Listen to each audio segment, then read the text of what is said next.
que estamos en anatomía clínica, anatómicamente, ¿dónde se sitúa la hipófisis? En el hipotálamo. Sobre la señal túrgica. ¿Y dónde está la señal túrgica? ¿Por debajo del cráneo? En los esternóides.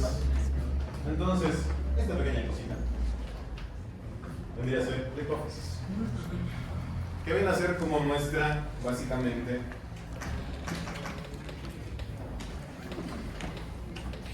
glándula madre. Así como se ve, si ampliamos esa pequeña imagen, básicamente tenemos aquí la hipófisis. Está dividida en dos: Neuro y adeno. neuro y adeno, o también anterior y posterior. ¿Cuál sería el neuro entonces? Muy bien. Algo que rige superiormente a esta glándula es el hipotálamo. El hipotálamo le va a indicar cuántas veces tiene que secretar básicamente hormonas, cómo tiene que regular y cómo tiene que actuar. Como tenemos dos partes, básicamente resumiendo su libro, indica que tenemos un lóbulo anterior que vendría a ser el que produce básicamente las hormonas. ¿Y será que el lóbulo posterior produce? No. ¿Qué hace? Almacena. Exactamente. Entonces, bien, función principal de la hipófisis: regular la producción, liberación y también regulación hormonal.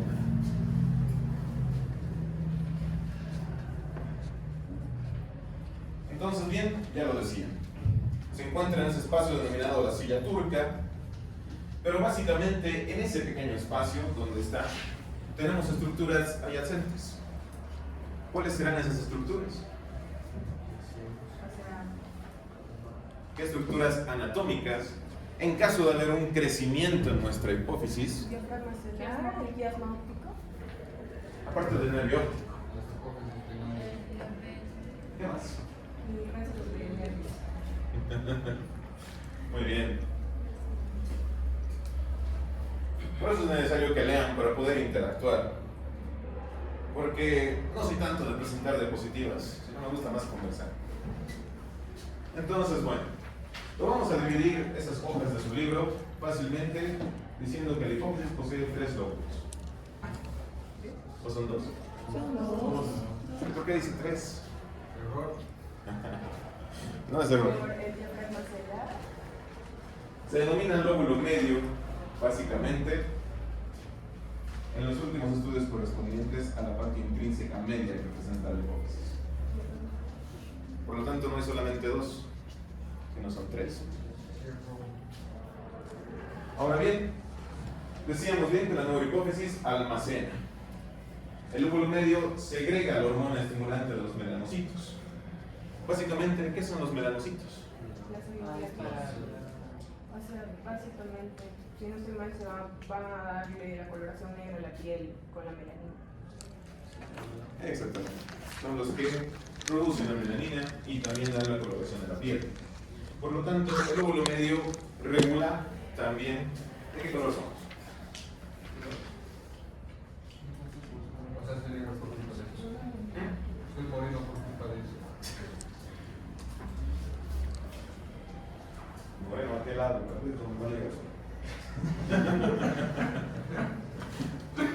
Mientras que el lóbulo anterior, cuando hay hipófisis, esta es la porción de mayor tamaño de la hipófisis, por lo tanto también representa un riesgo. Muy bien. Bien, esta parte anterior tiene demasiadas funciones. Vamos a ver cuáles son. Limber. La parte anterior se dice que secreta 6 hormonas. Sí. ¿Cuáles son? La hormona del crecimiento, el otro es la SH. Esa es. ¿Qué? Esa es. La. Hormona estimulante del tiroides. Estimulante la tiroides. Ajá. Igual las propinas. Ya. No sería. Fabricio, la hormona del crecimiento. Si hay una desregularización, ¿qué sucede con esta hormona?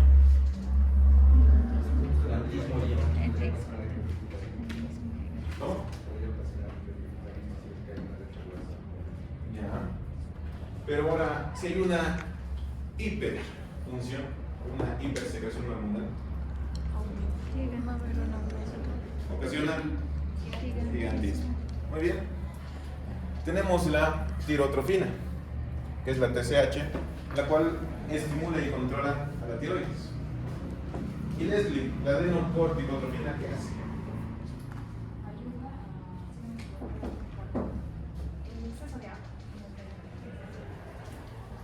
El exceso de agua. ¿Tienes falta?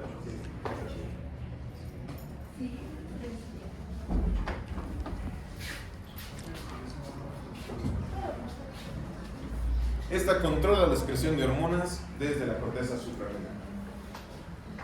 Básicamente, también es aquella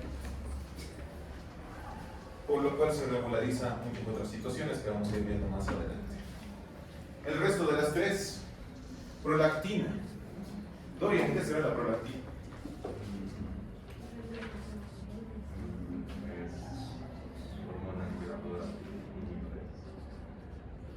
¿De qué?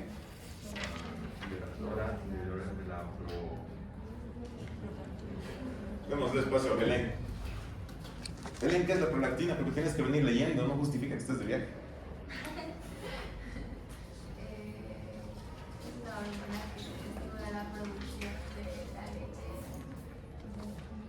¿Estimula la producción o inhibe?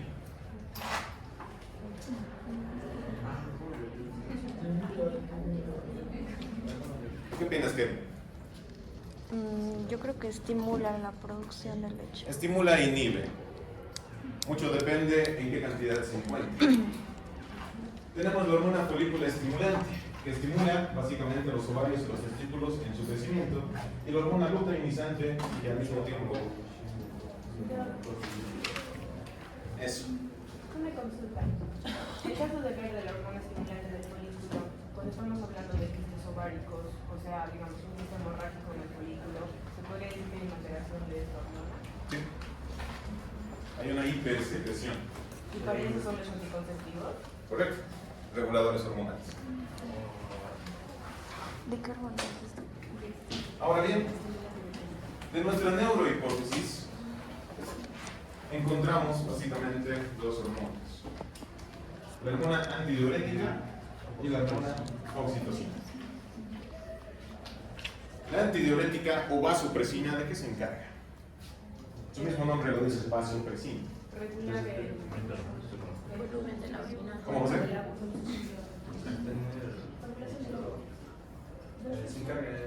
Regula la presión arterial.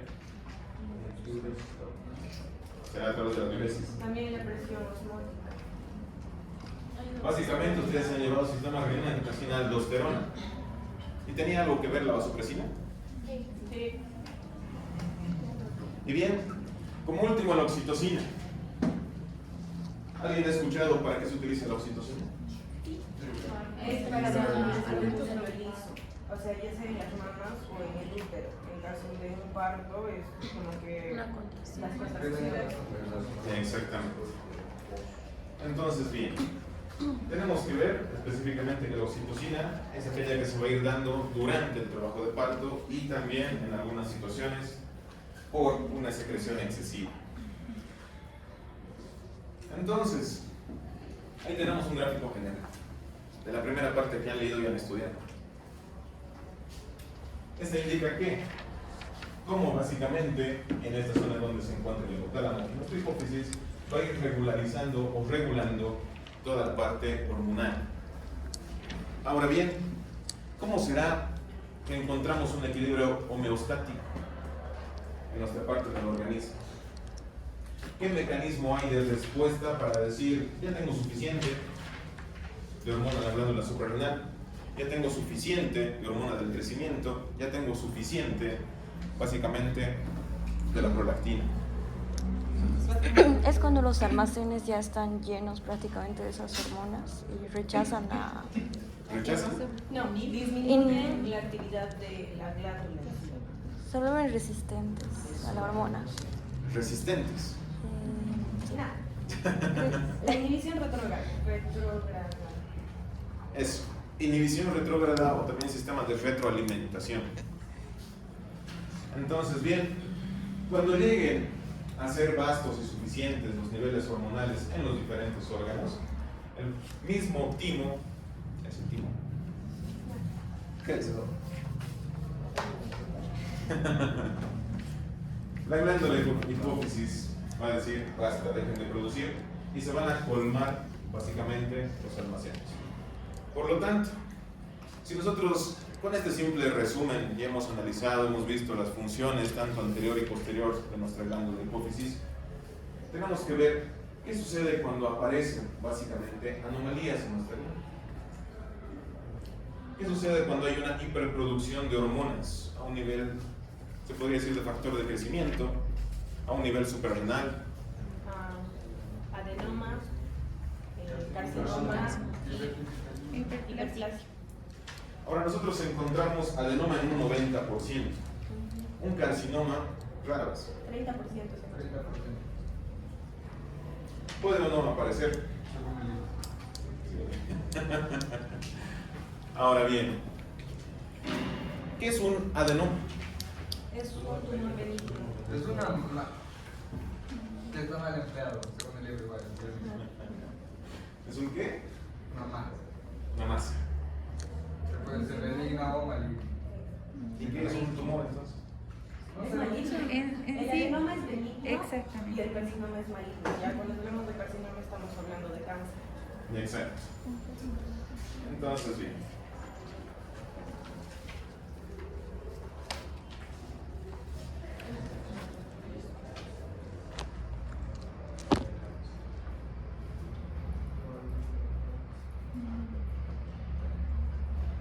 Vamos a utilizar en conjunto las diapositivas del doctor Heredia con las mías. Vamos a ver entonces, básicamente, en este tipo de corte, ¿dónde se encuentra la hipófisis?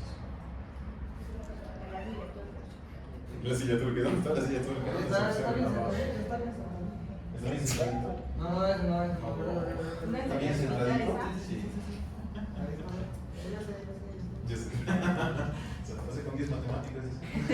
¿Y aquí? Ese es el lado, ¿no? Bueno, ahí hay un cerro creciendo. Exactamente. Para entrar en la parte básicamente de descompensación hormonal, hay que ver qué nos provoca esta descompensación hormonal. Por lo tanto, un crecimiento desmesurado de una masa, de un adenoma, donde se encuentra nuestra hipófisis, va a provocar diferentes alteraciones. Empezando por sistemáticas y también sintomatológicas. ¿Cómo cuáles? ¿Cómo?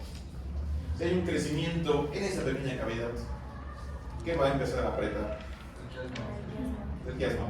¿Y cómo verá el paciente? Pierde el creo, aquí no.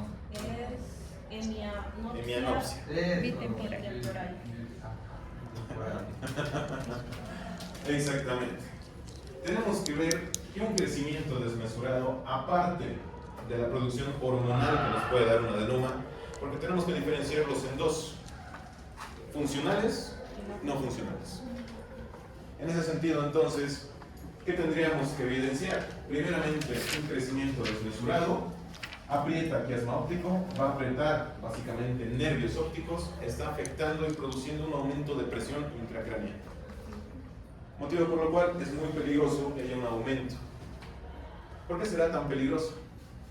Porque inclusive puede llegar a generar una hemorragia si no estoy mal, y eso puede causar la muerte súbita. Y eso se llama apoplejía hipoxial. Muy bien. Muy bien, que la tos siempre lees. Exactamente. Entonces, bien. Viendo esos dibujos, tenemos que ver algunas placas. No. Esto es anatomía clínica, ¿qué esperabas? Por si acaso, anatomía clínica comprende histología y algo de patología. Entonces, bien, lo voy a hacer un poco más grande para que se note.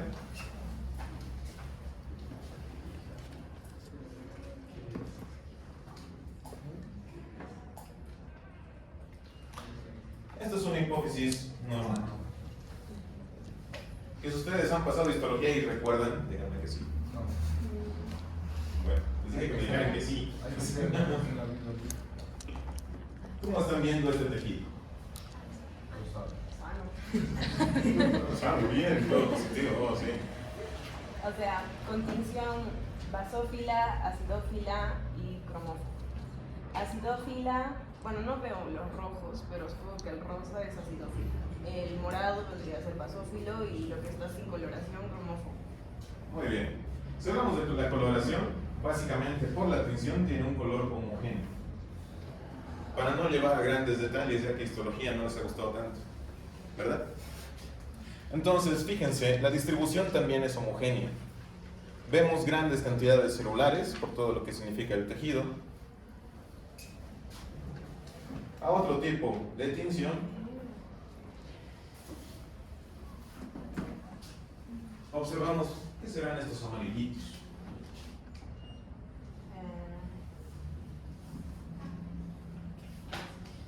¿Los qué? Eosinófilos. ¿Por qué estarían eosinófilos en nuestra hipófisis? Básicamente es la producción de hormonas.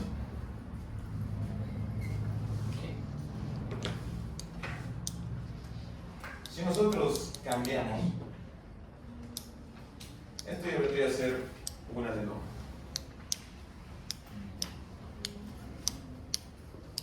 Primeramente, ¿cómo han cambiado? Dense cuenta que la forma celular es mucho más grande.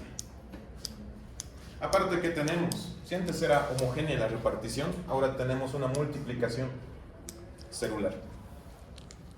Si no hablamos de un proceso maligno, igualmente, cualquier presencia de una nueva tumoración o masa significa una replicación celular.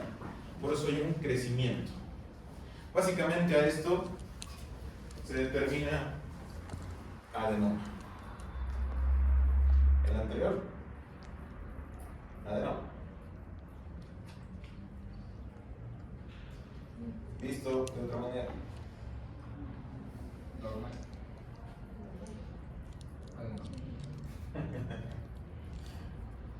Entonces, bien. Básicamente, estos cambios celulares involucran un cambio total. Uno, en el paciente, porque va a empezar a sentir sintomatología por la compresión interna que está ocasionando el adenoma. Dos, alteraciones metabólicas.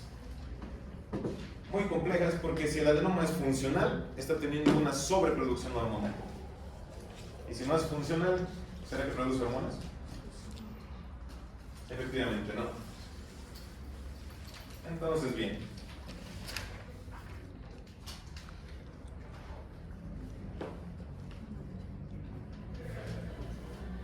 Ya lo decimos. Los adenomas son neoplasias benignas originadas en uno de los 5 tipos celulares de la hipófisis anterior. Como veían en el dibujo, hay diferentes tipos celulares. Entonces, con tal de que uno empiece a variar, automáticamente todos los demás van a cambiar. Visto así, representa un 10% de todas las neoplasias interterminales. Nosotros sabemos que hay accidentes cerebrovasculares, pero no se denominan por neoplasias, sino son ¿por qué? Por rompimiento de vasos. Entonces, tal como ocurre un cambio en el ACV, también va a haber un cambio producido justamente por esta neoplasia. Son tumores plurihormonales. ¿Qué quiere decir? Generalmente hay hormonas asociadas. En la producción de la neoplasia o del tumor benigno, en este caso, pueden haber 2, 3, 4, 5 hormonas relativamente. En la elefantiasis, han visto ahí una película justamente. ¿No han visto la película? No. Ya que les ando a traer la película. Hay justamente un crecimiento desmesurado que se denomina elefantiasis, que es una deformidad craneal y también a nivel orgánica, sistémica. Ocasiona un crecimiento desmesurado, pero además de que se libera factor de crecimiento, también se libera prolactina. Puede ir en conjunto. Por lo tanto, también en la elefantiasis se caracteriza por un crecimiento desmesurado orgánico, también a nivel mamario. Ahora bien, hay una secreción autónoma, básicamente del tumor. ¿Y qué sucede? Una baja respuesta orgánica. ¿Por qué consideran que hay una baja respuesta orgánica cuando aparece un tumor benigno? Si está nuestro sistema endocrino, nuestro sistema linfoide tendrá algo que hacer. Intenta defender, pero básicamente no puede.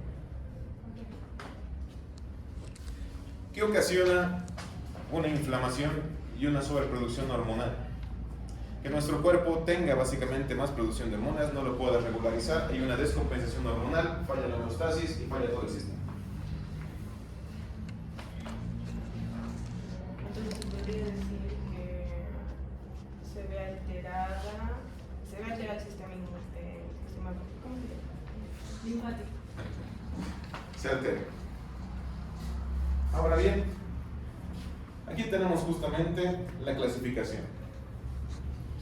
Se clasifica en 6 diferentes tipos referente a la hormona del crecimiento, el adenoma del somatógeno, adenoma de corticotropo, adenocorticotropina, adenoma de tirotropo, hormona estimulante de la tiroides, adenoma de guanotropo, hormona folículo estimulante, prolactinoma de la prolactina y el adenoma no secretor, sin producción hormonal, que vendría a ser el no funcional.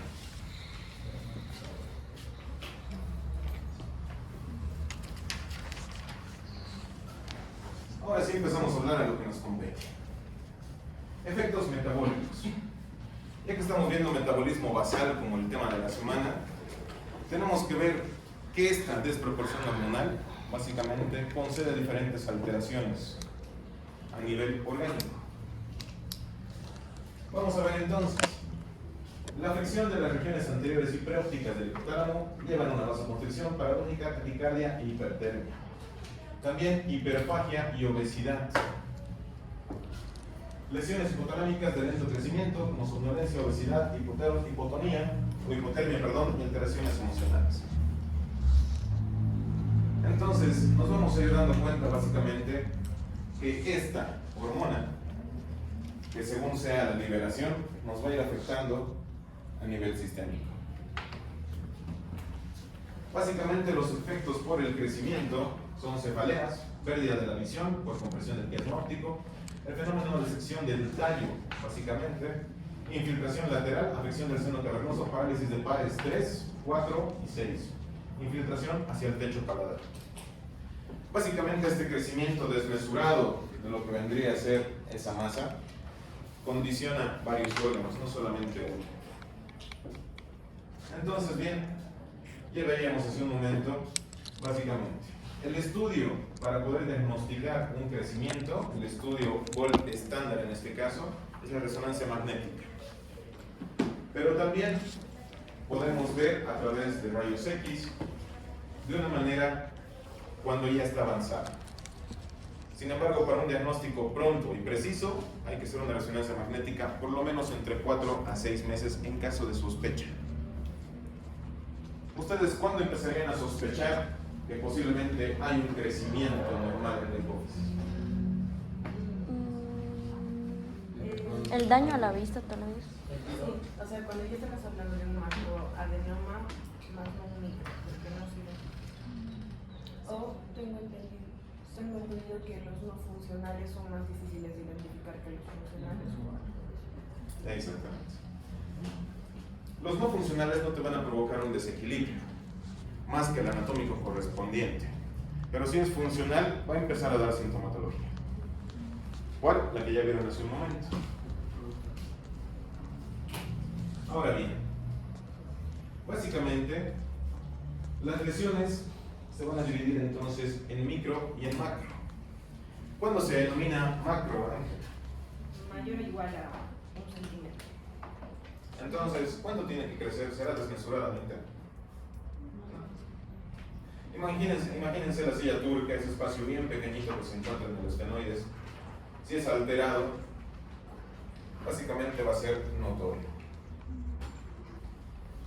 Vamos a dividirlos entonces como meningiomas, craneofaringiomas y gliomas. Si nosotros llevamos a nuestro paciente a un estudio oftalmológico, va a ser eso que vamos a ver.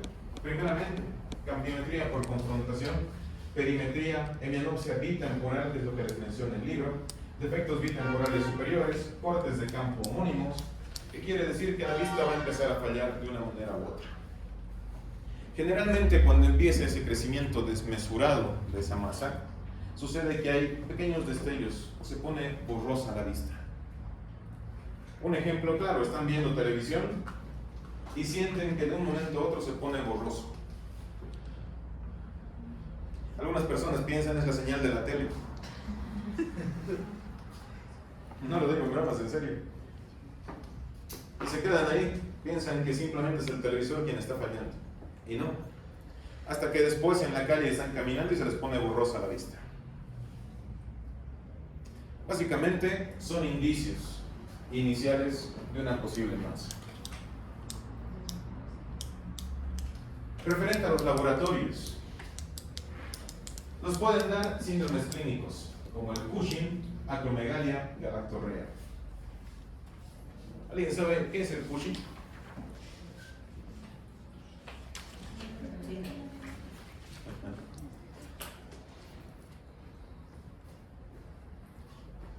¿Les menciona el Cushing entre el libro, o sea, en las hojas? Sí. Más de uno. Bueno, lo vamos a ver enseguida. Es un defecto efectivamente hormonal que produce una descompensación orgánica general. Por lo tanto, hay cambios vistos muy frecuentemente. Ahora bien, en ausencia de manifestaciones clínicas evidentes, hay que evaluar hipopituitarismo.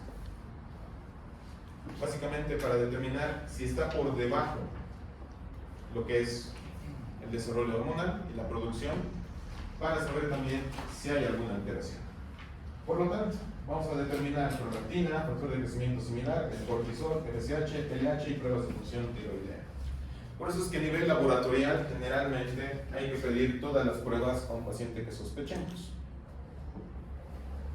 Ahora bien, el estudio inmunohistoquímico. La muestra del adenoma confirma evidentemente el diagnóstico cuando los estudios hormonales son dudosos. Por decirles, falla la tiroides. Nosotros pedimos TSH, T3 y T4. Si esos dan normales, tenemos que pasar a un estudio histoquímico, donde evidenciamos que efectivamente hay cambios celulares y bastante comprometedores. En la actualidad, uno, o falla el laboratorio o falla el médico. Motivo por lo cual es necesario que ustedes como médicos se cercioren. No les estoy diciendo tras que llegue su paciente pidan todo. No. Pidan lo necesario, lo preciso y lo justo. Uno, ¿por qué? Su paciente se lo va a agradecer. Y dos, el bolsillo del paciente también se lo va a agradecer.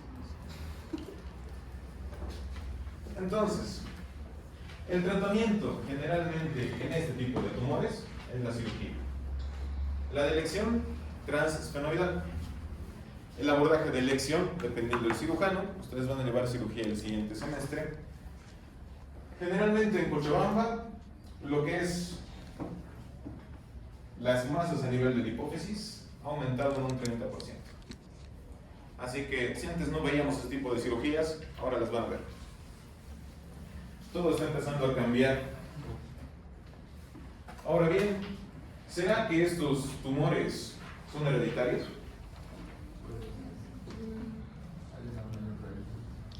Se podría decir que sí, porque estamos hablando de problemas hormonales.